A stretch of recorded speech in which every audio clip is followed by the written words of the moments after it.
Tango Gameworks The Evil Within landed a few years ago, receiving mixed reviews, which means its sequel is expected to right all the wrongs the original made. As I never played the original, I can't speak to how The Evil Within 2 succeeds in that goal, but I can speak to the game itself. Though ambitious and consistently high in production value, The Evil Within 2 is cursed by exceptionally poor writing and by gameplay that constantly threatens to undermine its own atmosphere. The Evil Within 2 revolves around Sebastian, a grizzled, angry, stubbly, alcoholic white male ex-cop who lost his family, and The Evil Within 2 revolves around Sebastian, a video game protagonist.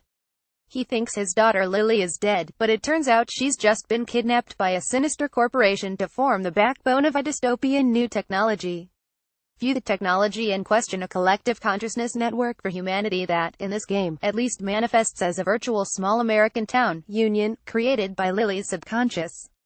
Problem is, the whole system's gone haywire, so Sebastian is plugged into the system to locate and save his daughter. There are some interesting ideas going on there, for sure, and more emerge as the story progresses, but boil away the sci-fi concepts, and you've got grizzled horror dad looking for lost horror daughter, a tired trope if ever there was one. The dialogue is head-bashingly awful, a combination of poor localization and straight-up bad writing, much of it consisting of Sebastian exclaiming "what the hell" at every turn.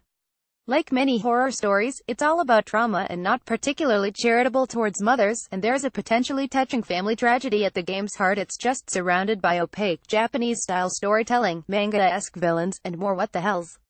For most players, though, The Evil Within 2 will be less about the big picture and more about atmosphere, moments, and the moderate novelty of open-world survival horror. The virtual town of Union is a creepy OL place. Once friendly, decked out with live-eaten Americana, it's begun folding in on itself literally and become pockmarked with zombies and other monstrosities. Exploring Union can be pretty rewarding, revealing horror tableaus, collectibles, resources, and sometimes unique enemy encounters. There's even a creepy underground, its sewers functioning as a kind of backdoor access way to various parts of the map. The subconscious-driven sci-fi conceit is a nifty way to create a horror town with no adherence to conventional logic, but it also kinda creates some inconsistency in terms of the world's rules. The notion of an open-world survival horror game with side quests, map icons, safe houses, collectibles, and everything makes more sense when you realize that, mechanically speaking, The Evil Within 2 is a stealth game. It's really punishing. Stealth ammo is scarce. Zombies can kill you by gently brushing your arm. Sebastian runs about as fast as most zombies shamble, but stealth nonetheless. Take away their twisted appearance and often hilarious growling, you've never been this aware of actors going roar in sound booths, and The Evil Within 2's zombies behave like any other stealth game's security guards or cops, with repeated patrol routes, predictable AI, and so on. Sometimes they'll jump out and give you a fright, and the more advanced models behave quicker and nastier, but at their core, these monsters are systems-driven, and evidently so. That creates some strain in a genre defined by surprise and shock, which may be why the game's most effective sequences forego openness in favor of entirely scripted horror. The Evil Within 2's storytelling may not be great, but its most effective horror comes in its story sequences. In the sections where players are stripped of their open-world freedoms, the developers are able to create spookier atmosphere and script sharper scares, from subtle, creepy imagery to outlandish, apocalyptic fight sequences. Some sections are unbelievably intense, using oppressive sound design, claustrophobic level geometry, and relentless enemy behavior to great effect. The bosses are phenomenally well designed on a visual level, ranging from distorted piles of human remains to a malevolent camera tripod to a monster that appears to be made entirely from semen. Japan. But again, mechanically speaking, Sebastian spends much of his time pumping lead into glowing, oozing weak spots, or running down corridors to escape unkillable enemies. And a lot of the time, The Evil Within 2's gunplay doesn't really feel right. The final boss, especially, is one that could surely be handled more effectively with kind words than with bullets. Hilariously, Sebastian tries both at once. Perhaps the biggest annoyance, though, is the one that inevitably arises from inside you, the player.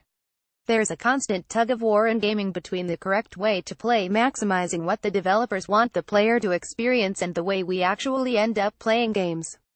Many players end up optimizing their gameplay for ease or efficiency, which in this case means exploiting stealth mechanics to avoid as many enemy encounters as possible. In a horror game, a genre defined by emotional reactions, that kind of optimized gameplay is the killer. Tango tries a number of tricks to get around it: randomized spawns, in-game events that teleport Sebastian to a different plane but then they're repetitive or exploitable after a couple goes around. I'd go so far as to say systems-driven horror is never going to be as scary as directed gameplay. Much like the Alien in Alien Isolation or the Nocturnal Super Zombies in Dying Light, both of which are excellent games. Mind, too much exposure to the evil within 2 systems exposes their inner workings, turning the game into one of numbers instead of emotions. It's hard to say how much of that comes from understanding how games work. A newcomer might not see the seams so much, but it's a bummer when all you want to do is be scared. I'm probably in the minority on this, but I genuinely think Tango Gameworks made a mistake in taking the evil within 2 open world. There's some genuinely terrific, surreal, batshit weird horror design going on in here, but it represents a minority of the game's content. Most of your time is spent roaming around, crafting upgrades, and doing side quests, a nice change of pace from the more stressful directed sequences, perhaps, but kind of weird when, as in all open-world games, Sebastian has important things to be doing. Oh yeah, and there's a cat in Sebastian's office, but you can't pat it. Deal breaker.